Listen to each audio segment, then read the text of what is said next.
you're watching this, please subscribe and like the video, because today we're reading David Williams' The World's Worst Parents, Barry Bovver, the dad who was not the brightest spark. Barry Bovver. To say Barry Bovver looked like King Kong would be unkind to King Kong. This beast of a man had a cauliflower ear, a buzz cut, a broken nose, a toothless smile, stubble as rough as sandpaper, thighs bursting out of his jeans, feet the size of ironing boards, a super wide neck, arms thicker than tree trunks. But his brain was the size of a ping pong ball. Whenever he was called upon to use it, it was such as when he was asked to spell his own name, he would cry, "My brain hurts." Fortunately, most of the time, Barry Bovver didn't have to use his brain. That's because his job was all about how big his muscles were. Barry was a strong man. He competed with other strong men all over the country to see who was the strongest strongman of them all. In these contests, strong men would lift a double-decker bus above their heads, wrestle a rhinoceros, pull out a tree out of the ground, eat a tank, perform a squat lift holding a walrus, run a race with a freezer strapped to their back, flip a fire engine over, do a staring competition with a hamster, snap a train carriage in half, do a tug of war with an aeroplane as it tries to take off. Just like Barry, the other famous strongmen looked as if they'd been inflated. There was Mickey Might, famous for competing in only a pair of very red tight underpants. Chaz Carnage, he ate a shark for breakfast. Vince Vicious, legend has it, he once headbutted a house, and the house crumbled to the ground. Mungo Muscle, he only worked out his top half, so he had the biggest chest and arms and the smallest, spineless legs. The Org, who only spoke in grunts from both ends. Pete Punch, he could punch a hole in the concrete, and he often would. Gunther Girth, he was so wide he couldn't fit through any door. Dick Dence, famous for being the cleverest of the strongmen, as he once got a C in poetry.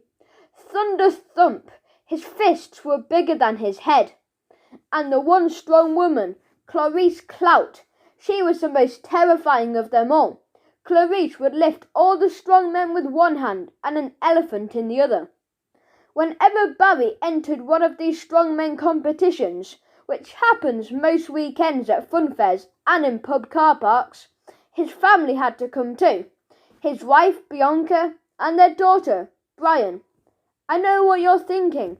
Who would call their daughter Brian? Barry Bovver, that's who. The man didn't realise Brian was a boy's name. "My brain hurts," he exclaimed whenever anyone asked him about this. Needless to say, it was hard being a girl named Brian, but nothing was as hard as having Barry Bovver for a father. If the family went for a picnic and was sitting in the shade, Dad would rip up a tree and move it somewhere else. When Mum served up an entire roast hog for Sunday lunch, Dad would eat the whole thing in one gulp. Burp. If there wasn't any room in the supermarket car park, Dad would free up a space by lifting a parked car and placing it right on top of another. When the school bus left one morning without his daughter, Dad yanked it back to the bus stop. Screech! Once, Dad leaped onto a bouncy castle at Brian's birthday party, and all the children were bounced miles into the air. Whoosh! If Brian got low marks in a test, Dad would storm into school and swing the teacher around by their ankles until their daughter was made top of the class. Whenever Barry went to the loo, he yanked the chain on the toilet so hard that he would bring the bottom ceiling down with it. When Father Christmas didn't give Brian a nice enough present, Barry Bovver lifted up the grotto, complete with Father Christmas, reindeer, and elves high into the air until he did. Ho, ho, ho, help! If there was no food in the house, Dad might pull a brick out of the wall and snack on that. Crunch! Christmas dinner was always an ordeal, as poor Granny would be yanked across the room and fly out of the window if she dared to pull a cracker with her son. Sadly, Barry Bovver was not the brightest spark, so Brian soon learned it was best not to tell her father when something went wrong, or he was likely to respond, not with brains, but with brute force. One afternoon, the girl returned home from school in floods of tears. "Brian, my darling!" exclaimed her mother. "What's the matter?" Before she spoke, the girl looked through the kitchen window in their little garden. There she could see her father weightlifting. He had a long metal pole with a caravan on each end. Barry was pushing them up and down as he counted repetitions. 1,000,005, 1,000,006. It was safe. He couldn't hear, so the girl continued. "Oh, Mum, it was the headmistress. She accused me of cheating in the exam." "Did you?"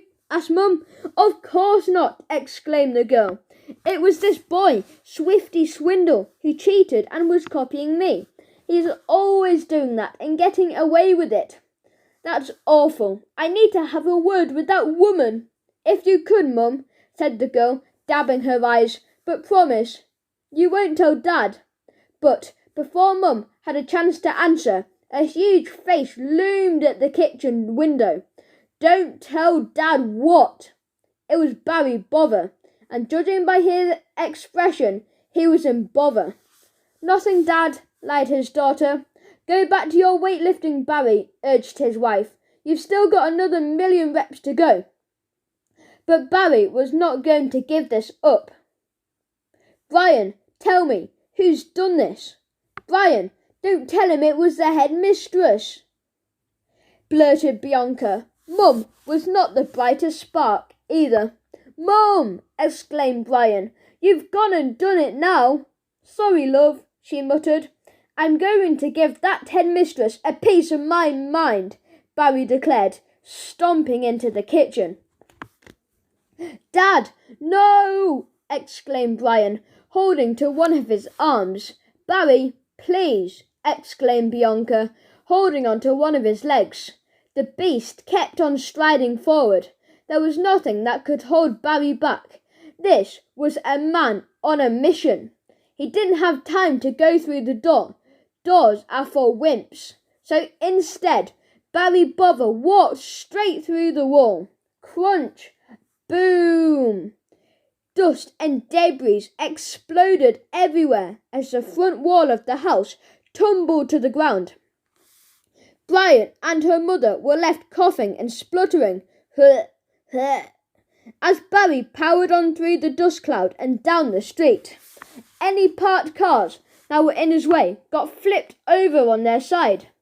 A cement mixer was tossed over his head into some poor person's front garden. They received a brand new driveway whether they wanted it or not. A rubbish truck coming down the road was head-butted and whizzed backwards. There was no stopping Barry Bovver. In no time, the brute had reached his destination. He stood in front of the huge building and took a deep breath. Barry Bovver stomped up the stone steps and stretched out his long arms between the columns that held up the building. Then, with all his might, he pushed them asunder. Crunch! Boosh! The columns cracked and tumbled to the ground. The entire building began to crumble before an old lady popped her head out of the top window. "Can I help you, dear?" she called down. "I am Barry Bovver," Barry Bovver shouted back. "Yes, father to my daughter, Brian Bovver. Funny name for a girl, but anyway, yes, dear. And I'm going to wreak revenge on this school." "Did you say school, dear?" asked the old lady. "Yeah, this isn't a school, dear," she replied. This is your folks' home. The school's right next door."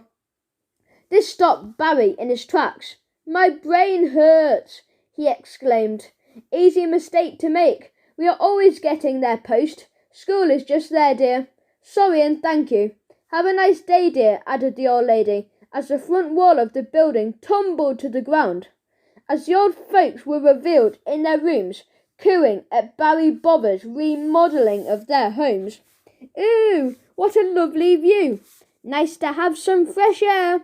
Is it time for tea?" Meanwhile, Barry Bovver stomped off next door. To be completely sure he was in the right place, Barry shouted up at the building. "Headmistress!" After a moment, a proper-looking lady popped her head out of her office window. "School is closed," she barked, patting her hairdo. "I am Barry Bovver," as he shouted up. "My daughter's Brian Bovver, Dad." Peculiar name for a girl, but do go on. "My princess is in tears. Poor Princess Brian. She never cheated in no test." "Yes, I am so sorry. Apologies. I made a mistake. It was Swifty Swindle all along. That boy has been put in detention. I just telephoned your home, but there was no answer. The front wall caved in. Oh dear, I'm sorry to hear that. Now, I must dash home to catch some cartoons before tea. So, I do pray this is the end of the matter." "No, it is not," raged Barry. "I am going to teach this school a lesson." "We do the teaching here, thank you, Mr. Bovver," replied the headmistress. "Don't make a mug out of me. This school is for it." With that, the beast of a man leaned down and wedged his mighty sausage fingers underneath the building. "Dad, stop!" shouted a breathless Brian, who had just made it to the school gates with her mother. Both were coated from head to toe in dust. "Barry, please, think," added Bianca. "I don't think. It makes my brain hurt. I use my muscles," he boomed. "Now stand back." Then, after a considerable amount of huffing and puffing, he lifted the entire school building off the ground. "Oof! Put the school down at once," ordered the headmistress, "or I will put you in detention too. You can write out 100 lines. I must not lift the school building off the ground." "No!" shouted Barry. "I'm not doing no detention. I'm going to put this school where it belongs. In the bin." Holding the entire weight of the school building with his arms, he staggered across the playground to the wheelie bins in the corner. "Huh, huh, huh," he exclaimed in effort. The school was heavy, 1,000 times heavier than 2 caravans. "I don't think it's going to fit, Dad," shouted Brian. Her father was really straining with the weight now. Beads of sweat as big as tennis balls were pouring down his face. He looked up at the huge school building, then down at the not-so-big bins. Even Barry Bovver could see this wasn't going to work. "Do you have any bigger bins?" he called up to the headmistress, who was clinging on to dear life. "No!" she wailed. "Now put the school down this instant." Barry went left, then right, and then the entire school building began wobbling. "Please, Dad, do as the headmistress says," called Brian. Now the beads of sweat were the size of footballs. "I don't think I can hold it any." But before Barry could say longer, he lost his grip, and the school came crashing down upon him. "Dad!" called Brian, as her horrified mum held her tight. There was no way they could lift the school building, however hard they tried. "Is he all right?" hollered the headmistress. "No, he is not. Call an ambulance." "Call the fire brigade. Call the police," bawled Bianca. "I know," exclaimed Brian. "Let's call the strong men." That's exactly what they did, and in no time at all, The strong men and one strong woman had arrived. Mickey Mite, dressed only in his tight red underpants, Charles Carnage, Vince Vicious, Mungo Muscle, the Orc, Peter Punch, Gunther Girth, Dick Dence, Thunder Thump, and Clarice Clout all rushed to the scene. Once they were all there, they gathered around the school building and placed their sausage fingers beneath it. "Heave!" called Brian, and the 10 strong people lifted the school high into the air. Underneath, their comrade Barry Bovver was lying there as flat as a pancake. They put the school building down to the playground. Shunt! Brian and Bianca rushed to Dad. "Dad, Dad, are you okay?" gushed his tearful daughter. "Sorry, Brian. I think the school was just a tiny bit too heavy for me." "Nay-no, nay-no, nay-no, nay-no." An ambulance sped into the playground. The doctors rolled Brian up like a French-style crepe so they could fit him in the back of the ambulance. "Is he going to be all right?" asked Brian. "We should be able to knead him back into shape," replied the doctor. "I hope his brain hasn't been damaged in some way." "I don't think there is any chance of that," replied the girl. Just as the ambulance doors were about to close, Barry, the crepe, sat up from the stretcher and addressed his fellow strong people. "I know I am not the brightest spark," he began, "but I hope I have taught you all an important lesson today." "What? Do tell us." "We want to know," replied all the strong people. "I may not be the brightest spark, but remember this. Never try to lift a school building above your head," declared Barry. There was silence for a moment before all the strong men, one strong woman, broke into applause. "Hear, hear! Well said, you clever man." Brian smiled. "You will always be my brightest spark, Dad, the brightest spark of my life." The man looked close to tears. "Thanks. Next time I will try to use my brain," he said, pointing to his chest. Brian didn't have the heart to tell him his brain was actually in his head.